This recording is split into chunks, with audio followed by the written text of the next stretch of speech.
Hello and welcome aboard the 4 to 7 podcast, formerly known as the Black Diamond Podcast. New name, who this, but the same dudes, Chris and Jerry, back at it. We took about almost a 2-month hiatus from recording, but we are back now that we got all of our ducks in a row. I got got some retired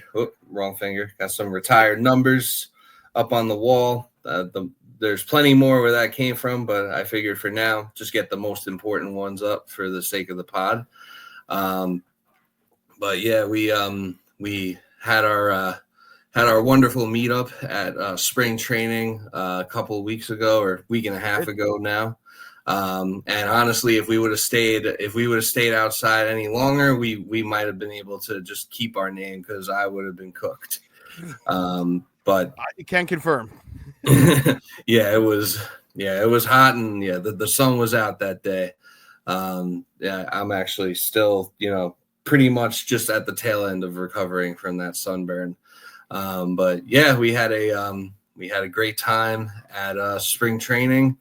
Got to see a bunch of Mets hit a bunch of dingers, and I got to see the Yankees.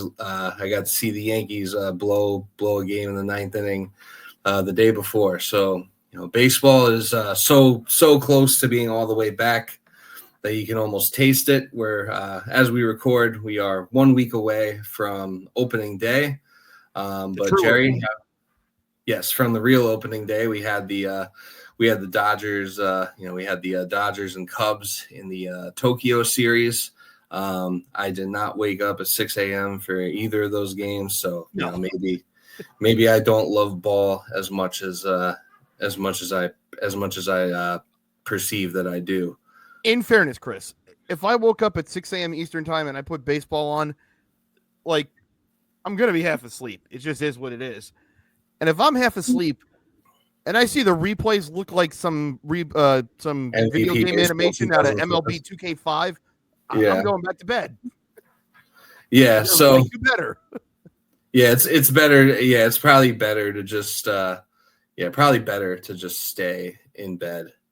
But Jerry, how are you doing, and how are you feeling as we're now a week away from the real opening day? Well, first of all, I do want to point out, because I also have the retired numbers on the wall, which there will be more decorations coming, but the 42 stays up. I'm not taking that shit down. And anybody who wants to fight me about it. Yeah. Oh, yeah. You know what? I saw a little bit about some sort of controversy regarding Jackie Robinson, but I'm not going to lie. I don't actually know what happened there. So what's the issue? So on the Department of Defense's website, there are a bunch of different pages regarding stories about individual soldiers. And there's ones about black soldiers. And one of them happens to be about Jackie Robinson, who did serve in the Army during World War II, I believe, if I have that correct. But I do know Jackie Robinson served. That is true. And it was deleted, and it fell under, they were removing all this shit under DEI, which we know what they actually mean by that. Yes. And people were rightly pissed about that. And credit Jeff Passan, who I don't like to use this phrase. But you want to talk about someone who applied belt to ass. Jeff Passan applied belt to Pete Hegseth's ass this week. And within a day, they put that back up, and someone actually found it, the URL for the story when it was put back up. You know how long a link normally looks under a government website. But at the end of it, it had DEI Robinson. And even then, people were like, so that's what you think he is? That it's like, do you not understand why Jackie Robinson's important? Yeah. Honestly, I didn't know there was that many layers to it. I kind of just read something. I don't know. I've been busy with the work and life, and was just pretty much pretending just pretending to watch, pretending pretending to work while, watching, the opening day of March Madness. So, I scrolled through Twitter and I saw something about it, and I was like, yeah, like, I feel I just didn't really pay much mind to it. I was like, whatever people are bitching about, it's probably stupid. So I didn't really look that much more into it. But God damn, I mean, this isn't exactly how I was expecting to open the show, but man, that is fucked. I'm okay with it because I think it's good for anybody that's new. Yeah, we're gonna let you know right where we are, right where we stand, right off the top. I'm all right with that. It's world shitty, but there is that. Know where we're at. Yeah. So yeah, we can assert ourselves in that way. But yeah, no, I mean that's just crazy. I mean, I thought that I thought it was going to get to a point of like when I first heard of it, I was like, what are they like not going to do Jackie Robinson Day? Or like when you said like, oh, 42 stays up, like I was like, are they gonna?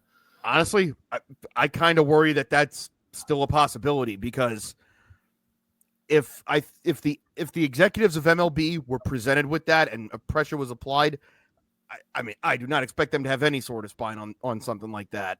Yeah, probably not. I mean, you saw how quickly the NFL removed the end racism from the end zones for the Super Bowl. So, I have seen people adding the Dodgers to say, this is what they did to one of your franchise legends. I realize I don't think Jackie ever played in Los Angeles. I think, as a matter of fact, no, he didn't, because they were going to trade him to the New York Giants, and Jackie basically said, "To hell with that. I'd rather retire than play for the New York Giants." So I don't think Jackie ever played in LA, but he is a Dodger. The most common image anyone will ever see of Jackie Robinson is Dodgers across his chest, and 100%. People have been adding the Dodgers on social media. It's like, you cannot go to the White House after this. What kind of message are you sending that you're just going to show up and, like, let's just say it, we know how baseball players get down. Right. Yeah. I remember what happened with the Nationals did in 2019 with Kurt Suzuki's goofy ass up there bear hugging him. Like, we know what would happen. Yeah, did the Dodgers? Yeah, like I didn't even know like if the Dodgers went, like I wasn't sure if the Dodgers went like when Biden was still president, like if they were going to squeeze that in, like since they won it, under his presidency. Like I thought it would only be right that they go when he's still there, but I guess they couldn't. So I guess they haven't done their White House visit yet. I mean, I guess the Florida Panthers just got around to visiting the White House too. So, yeah, I guess they'll probably do it when they go play the Nationals. Okay, yeah, that makes sense. But yeah, no, under those parameters and circumstances, they absolutely shouldn't. If they had any balls, but I'm pretty sure. I'm sure they'll be there, and I'm sure they'll. I'm sure they'll be just giddy. And yeah, I'm sure he'll. I would love to see Trump try to pronounce Yoshinobu Yamamoto's name, though. I have my doubts that man can actually read. So I would like to see him try to pronounce Teoscar Hernandez. Yeah. I don't think he would do too good at that. Or like he probably like read Mookie Betts and be like, is this like a real name? It's also one of the things I know I mentioned that baseball culture kind of is what it is. Yeah. Salute to Katia Lindor, Francisco's wife, because I do see what she posts on Instagram regularly, and one of the people inside baseball culture, they're like, oh, you don't have brain rot, you actually. Yeah. I've seen what Chelsea Nimmo posts. So, good Lord. I mean, knowing what I know about Brandon Nimmo, I can only imagine what it's like with her. It's probably like a Britney. She's the Britney to his Patrick, I guess. Not nearly as loud, but as dumb. Yeah. Yeah. Yeah. Anywho, well, I definitely hope that the 42 should absolutely stay up, and I definitely hope that that MLB, the Dodgers, everyone involved. I hope that all baseball organizations involved. I hope that regardless of the fact that like regardless of the fact that we know how the majority of baseball players do lean, when it comes to their beliefs and stuff like that. I would hope that that's something that they could come together on and be like, no, we're not just gonna like erase history like that. Like we've always honored Jackie Robinson. We've always worn number 42 on April 15th. Like we got to keep that tradition going. Like and the Mets were the first team to do it. They were the first Bro can't even pay his taxes on April 15th, but now you don't want people to wear 42? Like, come on. And like my set of retired numbers did come with 2 42s. The Jackie 42 will be going up. The other one, it pains me to say, I mean, maybe I'll have to wait for more information on that whole thing to come out, but I might hold off on putting the other 42 up, even though, he is the greatest closer in baseball. But yeah, I don't want to say too much on that. Yeah, there's some pretty damning things, but anyway, that's I guess that's the state of the world. Like I thought baseball was supposed to be like an escape from all this nonsense, but apparently nothing is anymore. Yeah, that's the thing. That's what's kind of the most annoying. Yeah. I mean, like taking the real world consequences out of it, obviously. Right. Yeah. Not like, there's not one thing that you can just do and the outside world doesn't touch that, where you can't just. And I know my privilege comes through when I say that, but yeah, it's like you used to be able to watch a sporting event without that specter hanging over it. And that's just not happening. I thought it was the other side that wanted to keep politics out of sports, but funny that. Yeah. Yeah. But anyway, we could go down a politically charged Jackie Robinson rabbit hole for another 2 hours, I'd imagine, but I think that would just make both of us mad and would probably be pretty unproductive. But we are here today for our first episode with the season 1 week away. So we figured what better time to get back on the saddle and give the people a little preview of the 2025 baseball season here in the great city of New York, which neither of us actually live in. But we'll start. I guess we could start with a ride on the 4 train and start with, we could start off with the Yankees. So it, spring training has not really been kind to us. Obviously wins and losses aside, which, is pretty secondary when you're talking about spring training.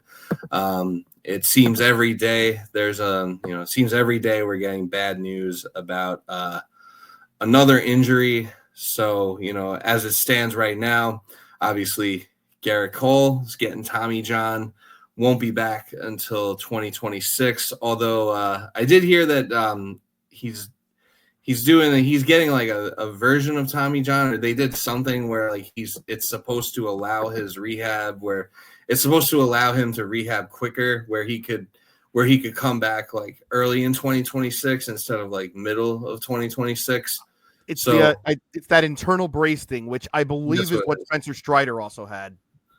Yeah, and he's due back, I believe, early May, and his injury happened right around this point.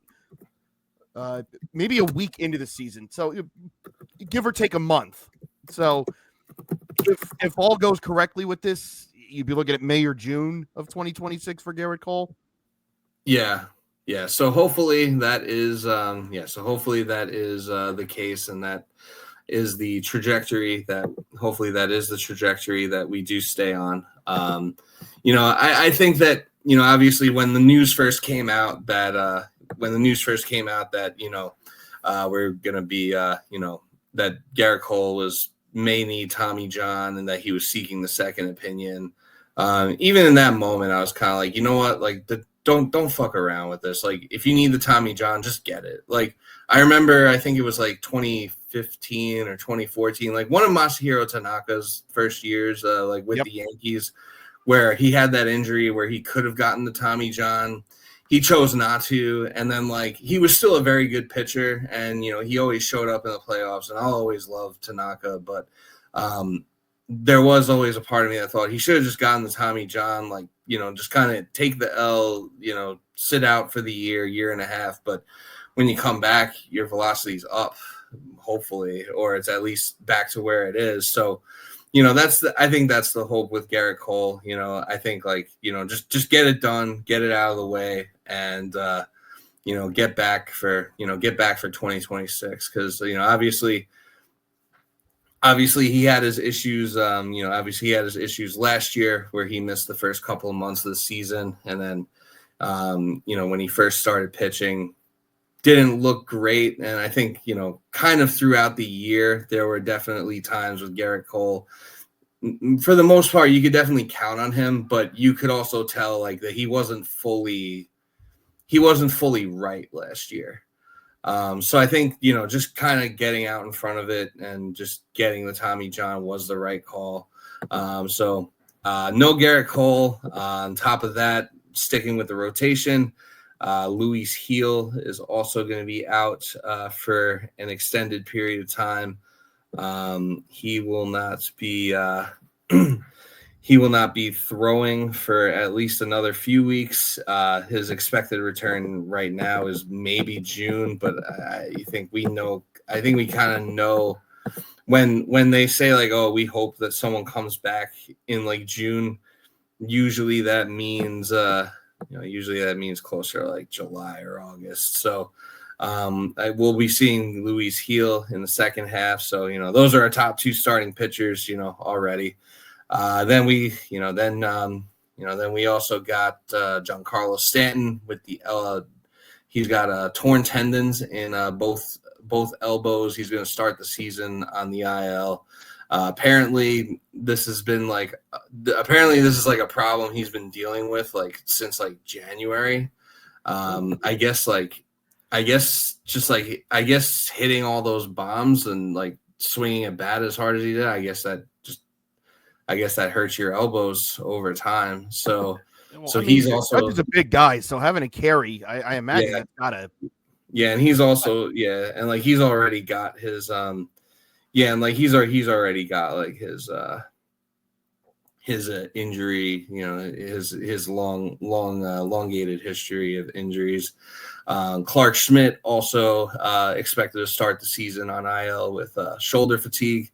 He got scratched from his start on Monday, and then he pitched today actually.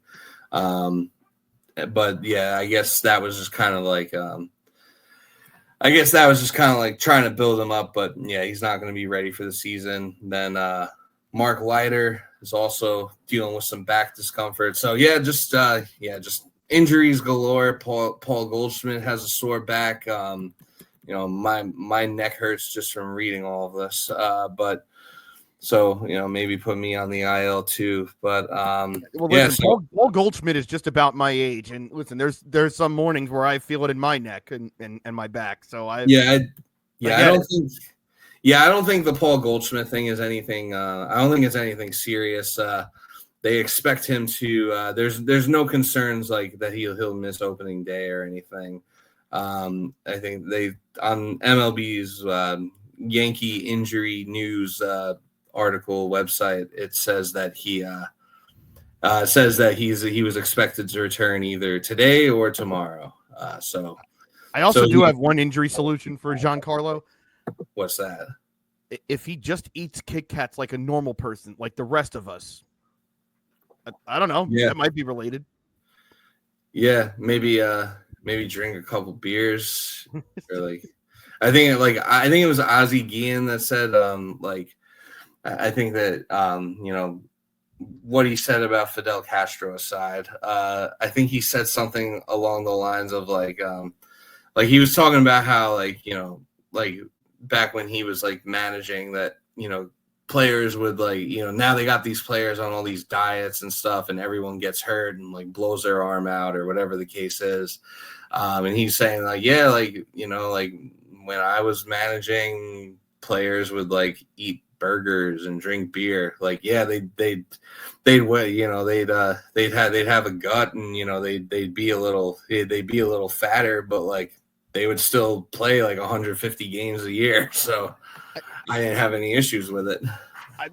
People laugh, and I mean, like, I think he was joking to an extent, but there is some truth in that. And the one that I always love to point to is until he had his neck injury, which was kind of a freak thing anyway. Look at Prince Fielder's like career games played until that happened. He almost always played 162, 160, 158. Yeah, that's very true. People joke about Prince Fielder being a big boy, but like he was always there. Yeah, like when his when his body, you know, when his body broke down, it broke down. But yeah, he literally, I just pulled up his like baseball reference page, and he literally has 4 seasons where he played all 162 games. And then, if I remember correctly, I think the stat I heard was he had more career triples than Ricky Henderson, or he's got more triples than somebody where you're like, no, that cannot be correct in any circumstances. I will check on that. So Prince Fielder has 10 career triples. And I know he has multiple inside the park home runs because like there's a reel of it. Yeah, baseball is a crazy sport. But yeah, so like I said, Prince is very underrated in terms of what he did for the relatively short amount of time that he played. I mean, he basically was done inside a decade. Yeah. I mean, yeah, he played like 11 or 12 years, and you know, and even at the end of his career, like when his when his body was like, you know, breaking down, like he even like sandwiched he had like in 2014 he played 42 games, and then he played 89 games in his last year in 2016, but sandwiched in between that, he had a healthy 158 game season with the Texas Rangers in 2015. And I believe that's when he had comeback player of the year, I think. Yeah, I forgot that was even an award for baseball. Also, I did find it. He has more career inside the park home runs than Ricky Henderson. That's what, because Ricky has 66 triples. So it's definitely. I was in the neighborhood. I knew. Yeah, definitely. Yeah, that's crazy though, because you would think like for as long as Ricky Henderson played, and he played with the A's, so like he played in like a very big, you know, he played with the A's for the most part, so a very big ballpark where you would think a lot of inside the park home runs could happen just on like, you know, just by hitting one to the gap and him being fast. Yeah, or it's like, you know, center field dives and misses. Yeah, speaking of the A's and their ballpark, rest in peace. I do have some dirt from the Oakland Coliseum. Shout outs to my friend Robbie. He paid American dollars for dirt, and he gave me some. So thank you. Also, I can't remember if we did an episode after. No, we did, because it was the week of the Hall of Fame announcement. But I don't know if we ever touched on it. But rest in peace to Ricky Henderson as well. That was that one hit. That was very sad. And yeah, kind of came out of nowhere. Like, yeah, I wasn't really. And I do feel for the A's fans of Oakland who you lose, and especially if you're an A's fan of a certain age, that you lose the team and one of your biggest heroes in the space of 3 months. That's hard. Yeah, that's rough. I do feel bad for A's fans. If there are any A's fans out there watching, if you want a little bit of dirt, maybe we can set something up, because my heart breaks for those fans, and obviously everyone's time comes at some point, but what happened what happened with them losing their team, it should have never come to that. Said it before, I'll say it again, fuck John Fisher. Worst, I think I have it bad with some of the owners of my team, but I think John Fisher is the worst owner in all sports for sure. And a salute as well to the I believe it was Dwayne Kuiper and John Miller on the Giants broadcast last week. They both said multiple times this shouldn't have happened, and I believe going to commercial break, Dwayne Kuiper did. It's the Giants 3. The A's should still be in Oakland 1. Like, yeah, salute to both. Two of the very best in the business as is, but I respect them.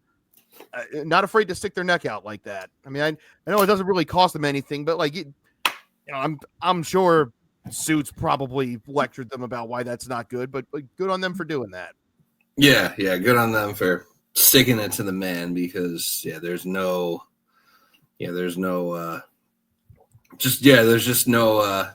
justice for something like that happening. And now they're gonna play in Sacramento, and if you've done any fantasy baseball draft yet, if you've done any fantasy baseball drafts yet, you will see that the A's like abbreviation is just ATH. So it feels like I'm like recruiting in NCAA football 25, like trying to steal an athlete from like Kev or JJ or Khalil that I have zero chance of getting because my team just isn't as good.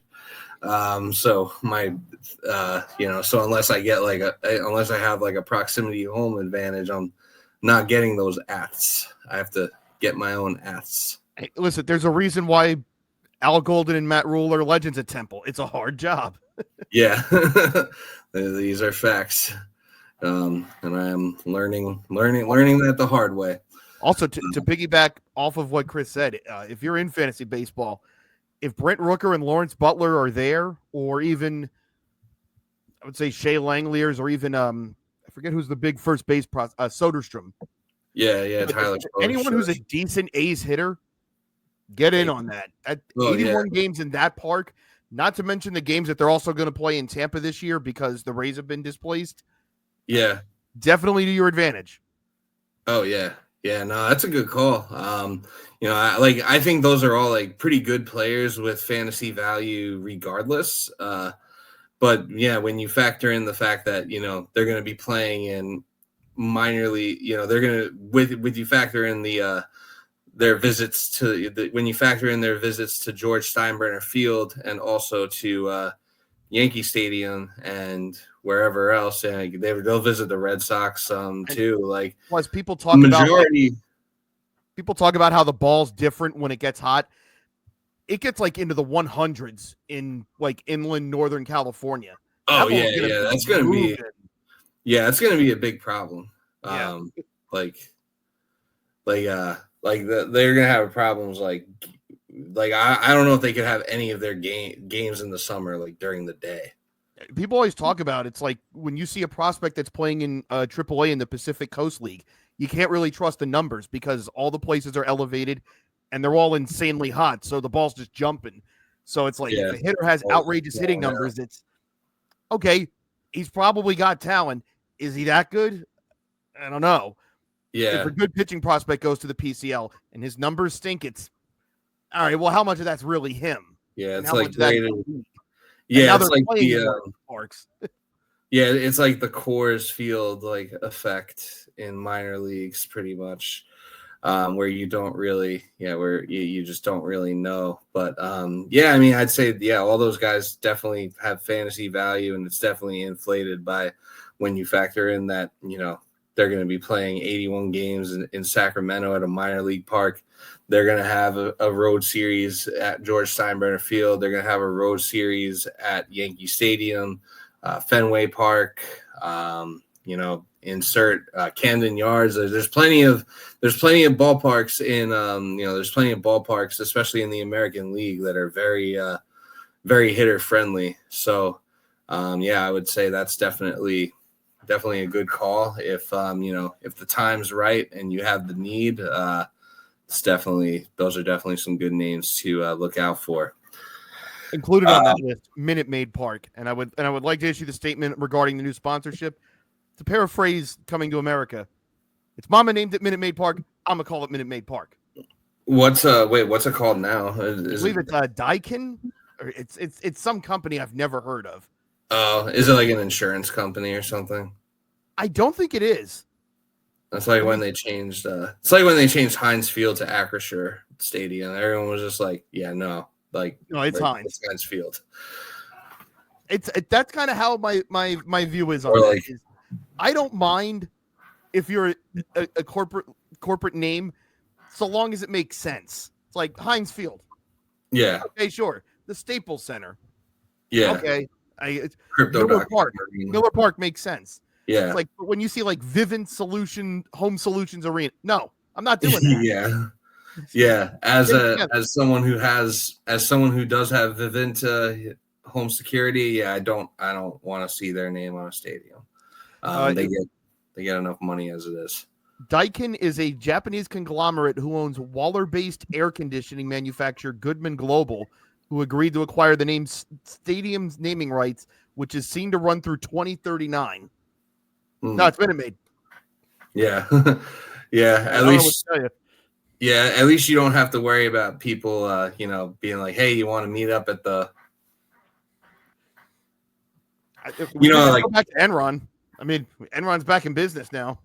Yeah. Well, you know what I mean? Like people would say like, "Oh, you want to meet up at the Trop or like Peterson Event Center, you want to meet up at the Pete." Like, they could just easily call that I'm not going to say the word, but no. But yeah, so at least they'll just keep calling it Minute Maid Park so they don't have to. Fox sounds so much better. Yeah. Agreed. But anyway, back to the injury-riddled Yankees. So, despite the injuries, they are still, despite all the injuries and despite the fact that many Yankee fans have kind of declared their season over before it's even started, which it's understandable, like why some Yankee fans might feel that way. I mean, you're down your ace. The lineup does look a little bit bleak, but they are still projected and favored to win. And I don't really know what to make of the PECOTA and like Fangraphs and like all those projections that come out, but like pretty much every well-regarded publication does have the Yankees winning the AL East, and they are the favorites to win the AL East. Like, I don't know, like the gambling markets, think their over under for win total is around like 88 or 89 games, depending where you go, which, I mean, it seems about right if you think about it. Like, they won 93 or 94 games last year. Yeah. They definitely didn't get better. Like, Yankee fans were doing a lot of coping during, after the whole Juan Soto thing happened. There was definitely a period of coping, and when the Yankees started to make their moves, there was like, oh well, with the way they're distributing their money, maybe they're actually a better team than they were last year. It's like, no, they're not. But yeah, I think probably the most frustrating thing right now is the fact that they have like an insurance policy that they're using for to recoup like the money for this year from Garrett Cole's contract. So I guess like Garrett Cole just gets paid out by like the insurance company, or like, I'm not sure exactly how insurance works with like pro athlete contracts. Like, I don't know if like the insurance company like pays out the athlete and the team just keeps the money, or if the team pays out the money to the player and then the insurance company reimburses them like after they file a claim. Not sure how it works, but either way, like they're not on the hook for Garrett Cole's salary for this year. And you would think, I mean, it wasn't like there were a lot of moves to really be made at the time, but you would think that maybe they'd have like a little bit more of a sense of urgency to like add another piece or do something to, like, I guess try to do something to just try to improve the roster as all these injuries continue to pile up. And I don't even know necessarily that you worry so much about the salary portion as it's, well, crap, now we don't have our are Cy Young winning number one. You know what? Yeah. What even if you try to make that up in the aggregate, it's still not the same thing. Where if you guys get to the playoffs, like for sure, okay, well we're penciling Cole in for game one. If we're in a 7-game series, he's starting 1 and 5. I'm guessing that's what you get Max Fried for. Now he just kind of takes that bump up in the rotation, but with Garrett Cole, he's pitched in New York. He's done this before. We know what to expect with him when he's out there. So there's that psychological idea of, okay, well, yeah, Fried should be good. His career track record says he should be, but we know Garrett Cole's good here. Yeah. He's done that for 5 years. So now you have to worry about that too. As far as the AL East, I know there's a lot of pessimism among Yankee fans, but I look at the East and I do think the concern is a little bit overblown because I look around and no one really got better. The Orioles got worse because the only team that really got better was the Red Sox, which is fair. But at the same time, I look at the Red Sox and yes, they did add Garrett Crochet and credit to them. That's a good ad. But I still look at the rest of that rotation and go, okay, if I'm anyone else in the AL East, like if I get past Crochet, am I supposed to be worried about anybody else? And I don't think I can. It kind of just depends, like, because they have like a lot of pitchers that have had like very up and down like starts to their career, like Tanner Houck and Brian Biello. They're both like Brian Bello in like 2023 looked like he was like I remember like there were times where I watched and I was like, oh, this guy's like really good, like borderline. Maybe it was just because like how bad our lineup was at the time. I was like, man, this guy's like unhittable.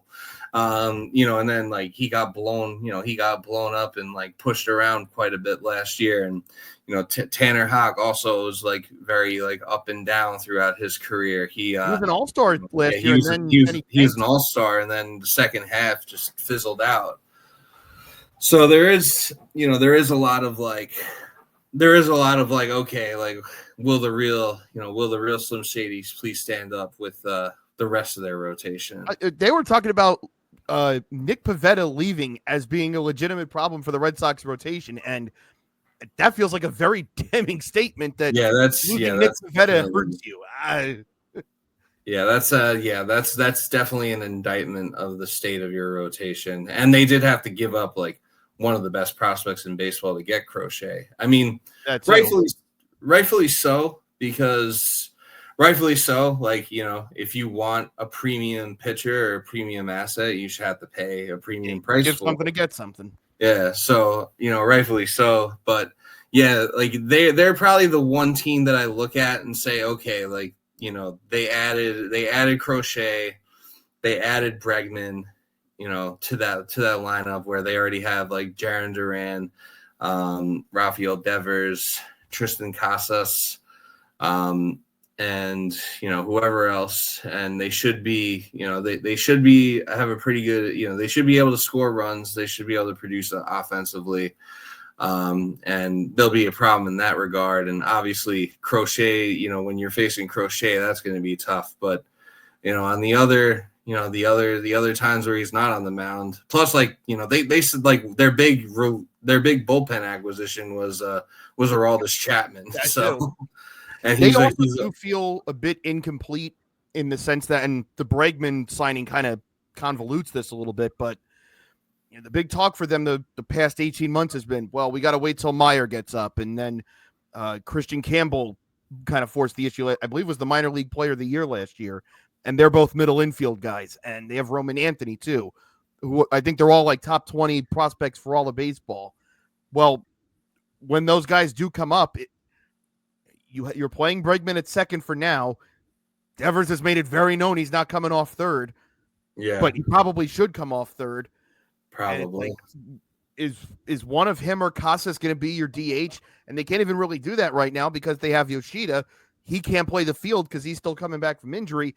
He hasn't exactly been great while he's been in Boston, and they're paying him a ton of money. So somebody's going to have to go if Meyer and Campbell just keep putting up the numbers that they did last year and and you still have Trevor Story in the middle of all of this. Yeah. They're paying him a ton of money, and he hasn't been good. Yeah. Or That's he's been a bad either contract. bad or hurt while he's been in Boston.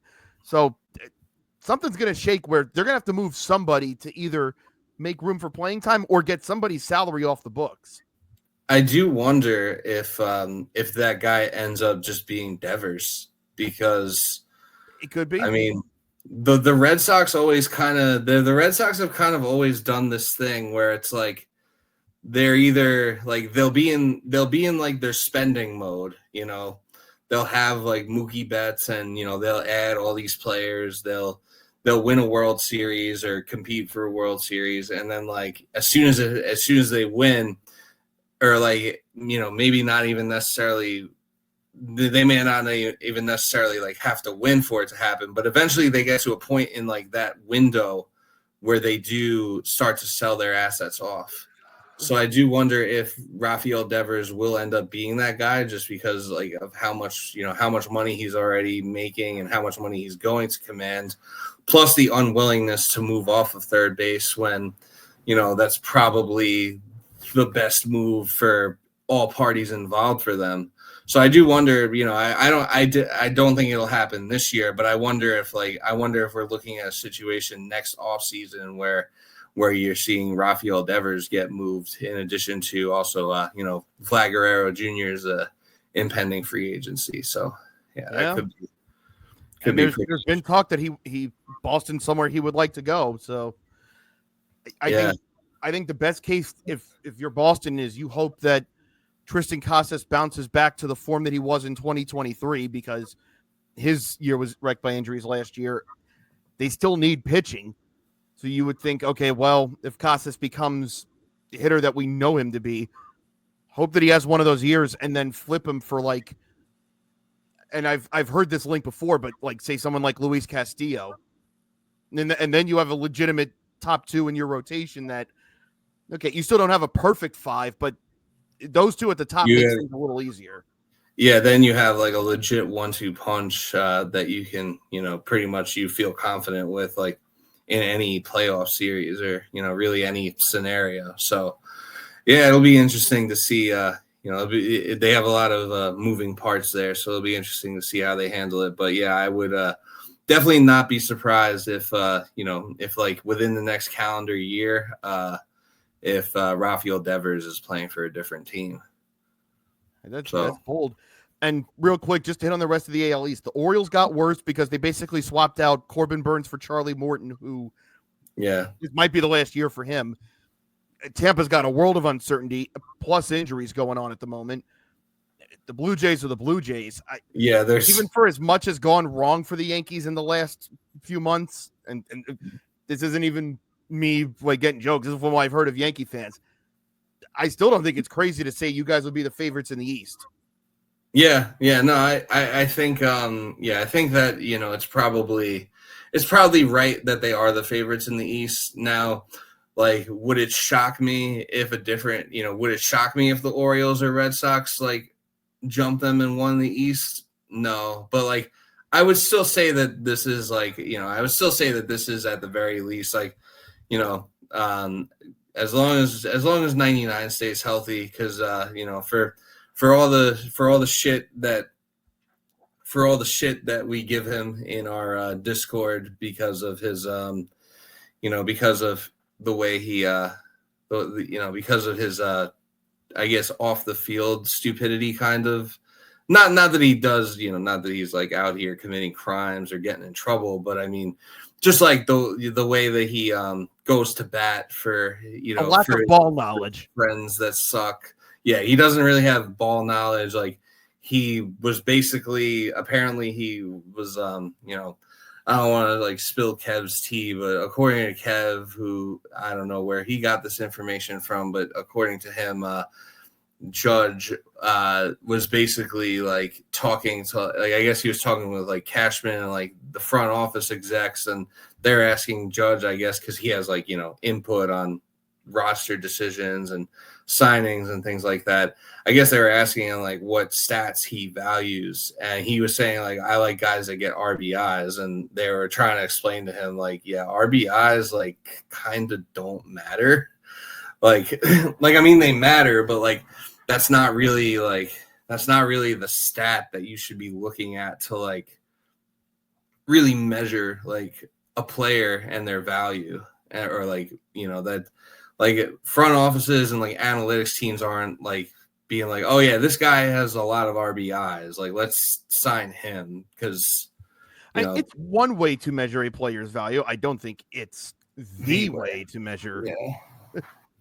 Yeah, it's not. Yeah, it's definitely. I mean, it's not like a worthless. It's somewhere in the middle. It's not like a completely worthless stat, but there are definitely there are definitely like better. There are definitely better ways and better metrics to like. Well, then I mean, if I led Major League Baseball in RBI, I'd be like, yeah, whoever has the most RBI, he must be awesome. Yeah, right? Whoever has the most RBI should definitely get a $700 million contract for sure.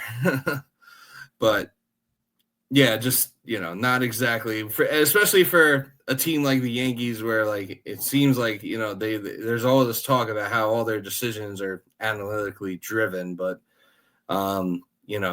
maybe they're just looking at the wrong things. I don't know, but yeah, I mean, I would say like there's still. If Yankee fans want to have something to feel good about, you should have the Verdugo pack out. That's officially done. Yes, we are smoking that Verdugo pack. He signed a 1-year deal with the Braves today. So still TBD if that's going to be his forever home or not. I'm like, no jokes. I mean, and I know there's been jokes about it today, but like I am afraid of him turning into Marcell Ozuna, the player Marcell Ozuna. Ozuna from the Braves. Yeah. Borderline triple crown threat, because this is just the type of nonsense they pull off. So yeah, I know Yankee fans might laugh at it, but they have a certain element of devil magic, certain pedigree. Yeah.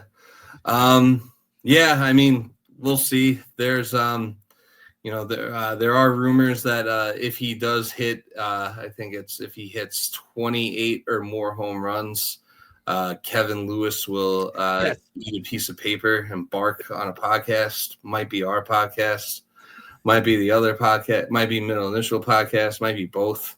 So that's something to look out for sure. We'll be monitoring Alex Verdugo's career very closely this year.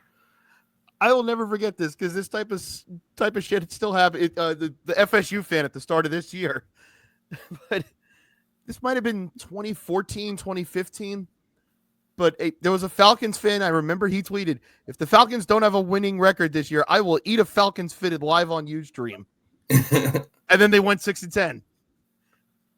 And he kept his word. He kept his word, and he ate the hat on the Ustream. we don't honor anything anymore. But the FSU fans out here say, well, if FSU starts 0-3, I'll eat dog shit live on stream. Yeah. And he activated all his accounts when FSU started, I think, like 0-5. Yeah. Yeah. I mean, listen, if I was that FSU fan, like I'd probably deactivate my accounts too. But like at the same time, I wouldn't. At the same time, I just wouldn't say I wouldn't say I would eat dog shit if a certain thing happened, because if you're not prepared to do it. Yeah. Or there was someone, I think, who got a Geno Smith tattoo. It was like those things too. Yeah. Yeah. It was I think it was the game. Just diving into my Jets memory, but I think it was a game between the Jets and the Ravens, and Ryan Fitzpatrick had been benched for Geno Smith, and I think so it was Geno's first game starting in a year or two, and I guess the Ravens were heavily favored, and the guy was like, "Oh, if the Jets beat the Ravens today, I'll get Geno Smith tattooed on my ass or something," and he did it. He did. So credit where it's due. You gotta. You got to keep your word when things like that happen. Don't make promises that you can't keep. But yeah, I mean, I would say that as far as my expectations go, I mean, I do expect the Yankees to make the playoffs, and I think that I think the American League, I think they do benefit from being in an American League where it seems like most of the teams are getting weaker. Like, I mean, the Astros haven't particularly gotten better. I mean, the AL Central should be interesting. The Tigers are a team that kind of frightens me, if I'm being honest. But I think the Yankees are also currently favored to win like the pennant for the American League too. So like I don't know if I'd go that far as like getting back to the World Series, but yeah, I mean I think they'll probably be better. They'll probably do a little better than like the doomsday Yankee fans think they're gonna do.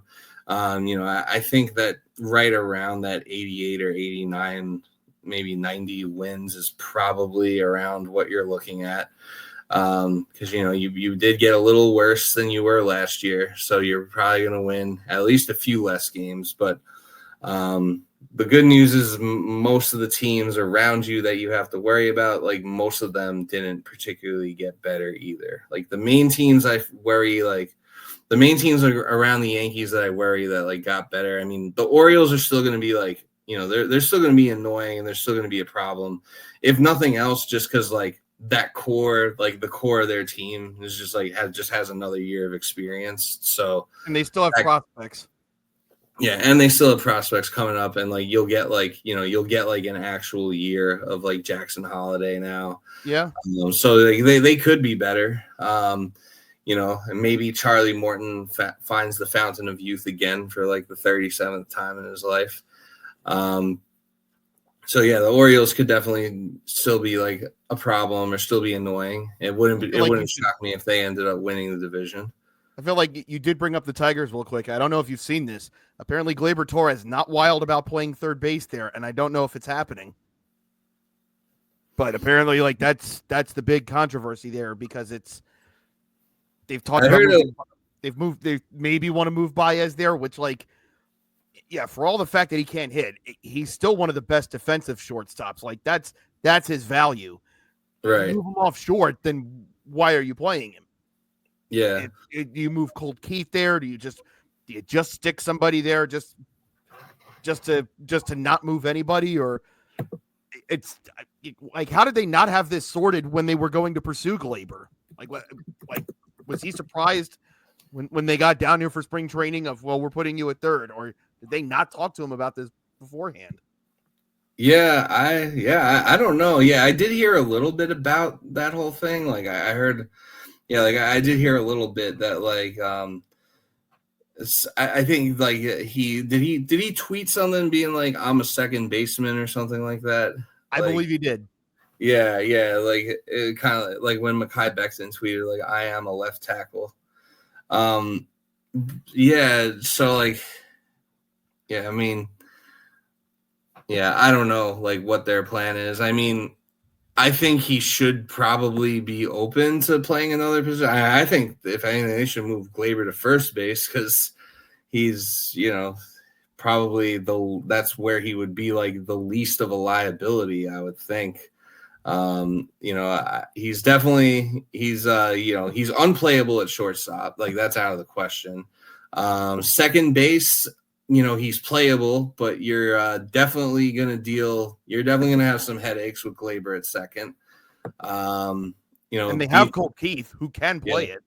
Yeah. You have Colt Keith who can play it and, probably is a better defensive second baseman than Gleyber. I mean, it's not a very high bar to clear. So I completely forgot. They have the guy that they got from the Dodgers last year for Jack Flaherty, who when they basically just sent Baez away in the middle of August, they put Trey Sweeney at short, basically because they just needed a body there. And not that like Trey Sweeney played like some type of all-star, but he was perfectly competent. Which, given what they were getting to that point, was a massive upgrade. And it's like, yeah, what do you do with him? Like you punish him for what? Like that guy helped you get to the playoffs. Like now you're just gonna bench him. I don't think that's fair. Yeah. So there's really no like, there's really no like perfect answer. I haven't really seen if I haven't really seen any like footage or anything of him playing third like in spring training games, so don't really know how that's going. I mean, he does look good with he does look good with the facial hair. I'll give him that.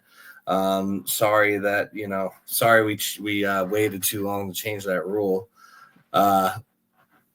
But yeah, I mean, I think, I don't know what the Tigers' approach was. I don't know if it was just kind of like, hey, like Gleyber Torres is like still out there. The Yankees have zero interest in bringing him back. They made that known. Several occasions they made that known. They have zero interest in bringing him back. Like we're like a month or two into free agency. He's still out there, and like we could get him for like $15 million. Like, I don't know if it was just kind of like, hey, like we could get a bat for kind of cheap and just figure out the rest later. Like, as far as like where we're going to play him, like that's kind of what it seems like. It seems to me like there may have been like maybe a little bit of disconnect between like the manager and the front office, where the front office was probably like, oh yeah, like Gleyber was a very valuable bat, like for the Yankees in the playoffs, like in the leadoff spot. We can get him $15 million pretty cheap and, just add that bat to our lineup. And, and then the manager is kind of like, I don't know where I want to play this fucking guy. Because the front office is probably like, well, we'll figure that out later. We'll be fine. Which never is good. Yeah, that's never a way you want to really. And they can't even really DH him because more often than not, that's where Kerry Carpenter is, and you have to play him. He's probably arguably your best overall hitter. It's him or Riley Green, but Carpenter's really good. Yeah, you have to keep him in there. I think the Tigers will be really good. I mean, the AL Central should be a very good division between the Tigers, Guardians, and Twins. I think the Royals. Yeah, and the Royals, can't forget them. Really, everyone except the White Sox will be. Everyone except the White Sox will definitely be in the mix. But yeah, I think you can make an argument for any of those teams. But I would say, just like from looking at it now, I think that the Tigers might be the best team in that division. They're like one of the teams that I feel like, all right, like this team got better and we got to wear it. That's like one of the teams we have to worry about. But yeah, I mean, I guess to kind of wrap up this part of the pod before we get into the Mets, I would say, I think right on the nose, I think they'll win 89 games. I think that it will not be enough to win the division, but it'll be enough for a wild card spot.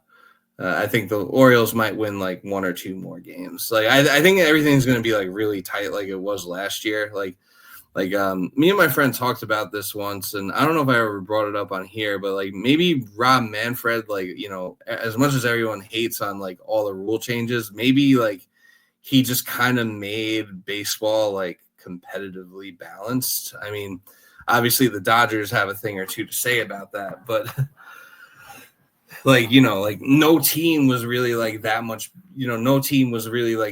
better than another team last year. Like, like no team won like 100 games or anything like that. And I think you can look at the Tigers as a great example because like the Tigers ostensibly sold at the deadline. Their biggest asset was Jack Flaherty, and they traded him. Yep. I don't think they thought they were in it. And then they got, I think ultimately this was what they had in mind. The people that created with the rule change was, well, somebody that normally wouldn't be in it at all. In the 2 wild card system, probably out. In the 3 wild card system, hey, you don't know. And I know we talk about the things that rings culture has screwed up, and I do think the kind of run that the Tigers had last year definitely is that, because people will look and go, all right, well, you went out in the division series, so what? Yeah. Do what the Tigers did from the just deadline to get to that point was that's worth celebrating, and it should be cherished 100%. Yeah, it should be cherished, and like it should be like that should be like a team that does not get slept on. Like that should be something they're able to build on with with the additions that they made, and with with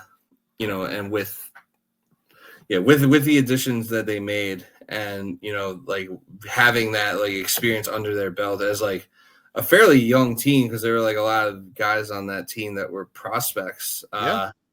They would be they should be. And they've got more. I know Jackson Jobe is a potential Rookie of the Year candidate this year. Then we'll probably see him in the rotation. But the kind of thing that you can add on to as a team where, if you're just barely above 500 at the deadline, you can look at what the Tigers did and go, why can't we do that? What's to say we 100%. Can't? Yeah. I think it might make teams, a little more hesitant to sell too, which I think the Tigers did the right thing, like by selling Flaherty, because they probably weren't going to re-sign him anyway. But they did. Oh yeah, that's right. They got him back for free. Yeah, I couldn't remember if he was still on the Dodgers or if he went back to the Tigers. I thought he went back to the Tigers. So yeah, so they I guess that's a trade. That's one of those trades where both teams win, because the Tigers get Jack Flaherty for free plus prospects. And one of those prospects helped them make the playoffs. Yeah, and the Dodgers got a ring, so it worked out for everybody. So yeah, it was definitely the right move, and they were able to get him back. I stand corrected, but we've slept since the end of the season. It's yeah, here and there when possible. But yeah, I guess So just to kind of close out the Yankees, I would say, just kind of looking at like the lineup and the players that they have. Because I was playing the show the other night, and I was kind of like, man, like how would I maximize like the Yankee lineup? I think what I would do is you bet Chisholm leadoff, like just basically like for your normal a normal game, normal day. I think like Chisholm leadoff, Judge second, and then I think I'd go Bellinger third. Then probably either Goldschmidt or Dominguez in the cleanup. And then also Trent Grisham's been having like a crazy good spring too. But yeah, I think I put Jason Dominguez in the cleanup because he's a switch hitter. And then then I probably do then probably Paul Goldschmidt fifth, assuming that he's all good.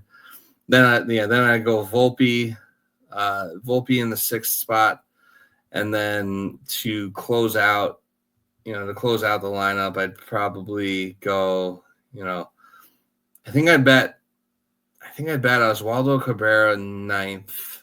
I'd bet Austin Wells seventh, and then who am I forgetting about? Well, I was gonna jokingly say DJ, but he's hurt anyway. Yeah, well, yeah. I mean, Oswaldo Cabrera is basically like taking his spot anyway. Yeah, true. Yeah, and then I guess who has Stanton's spot for DH right now? Probably Trent Grisham, maybe. Yeah. I'd probably go Grisham in the 8th spot. Or whoever, or Dom Smith, like one of Bellinger. Bellinger. Yeah. Well, Bellinger's. Well, I have Bellinger batting third. Oh, that's right. Yeah, I'm not sure exactly how they're gonna split up the time as far as who when he's playing in the field and when he's in the DH spot. Hopefully, and hopefully this is the year, Spencer Jones makes the roster, can kind of break through and contribute as well, because we're definitely going to need something out of him. And then looking at the rotation, even without Garrett Cole, I mean the rotation is pretty okay. Like you have Max Fried and you have Carlos Rodon. You hope. It's just kind of a matter of which Carlos Rodon are you going to get. Clark Schmidt shouldn't miss too much time. so he should be back and be able to fill in the 3 spot.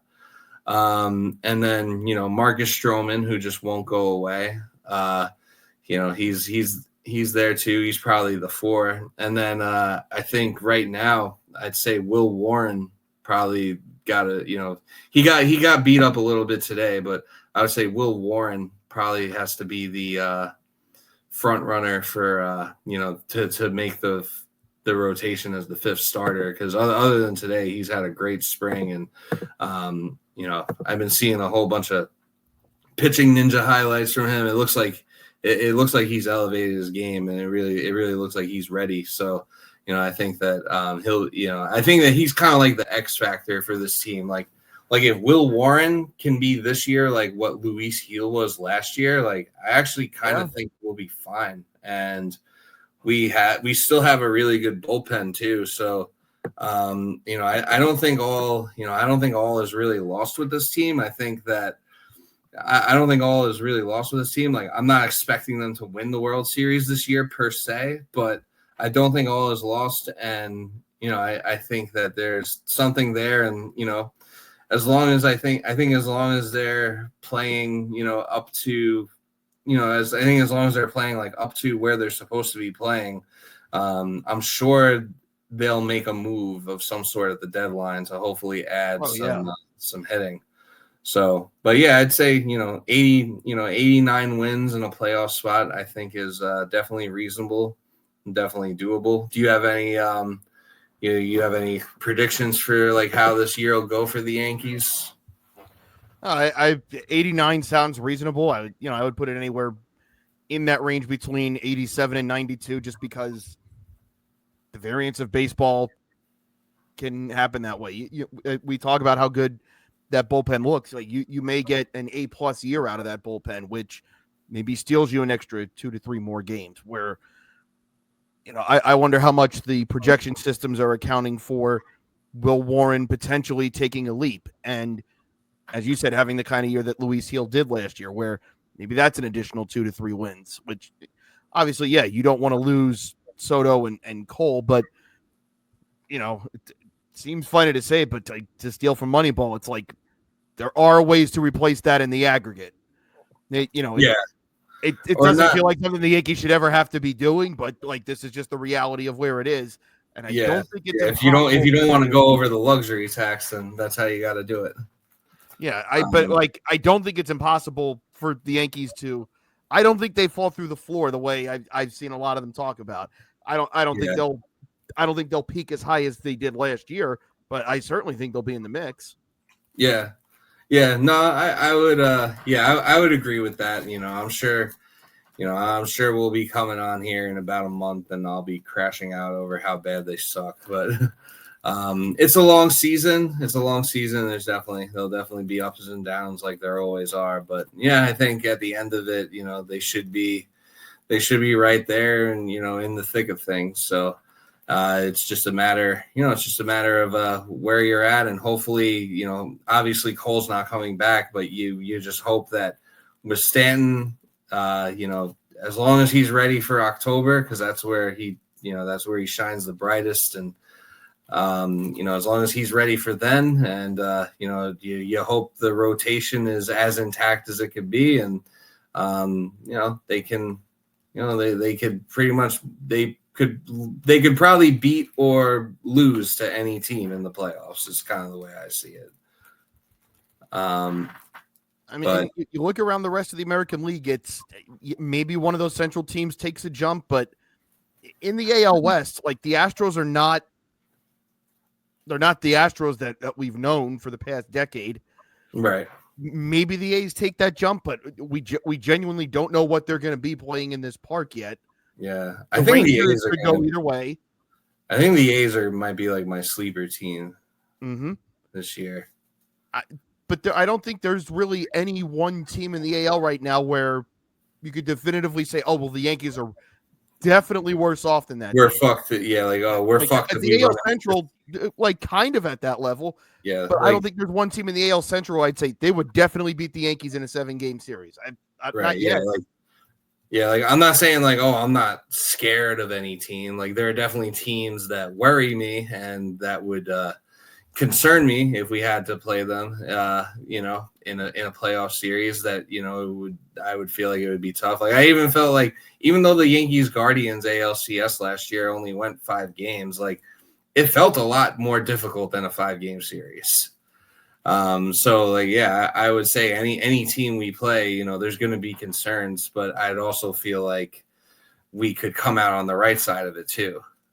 So yeah, it'll be, I think, for the Yankees, it's kind of like just try to take it one game at a time and just, if it feels like the sky's falling, just try and take a step back and look at the big picture. But, that's going to do it for this portion of the pod. Gonna upload this as one episode or part 1 of our first episode.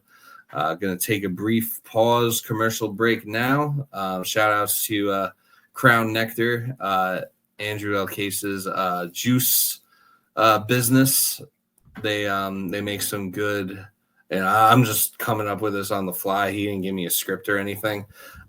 So, this may not be that good, but I know that they make that he makes like juices and that they're good, like health benefits to them, like gut health and, stuff like that. So definitely check out Crown Nectar if you're trying to get some juice and trying to have a good, tasty, healthy beverage. But I'll go ahead and put this on pause now, and we'll come back and we will preview the Mets season.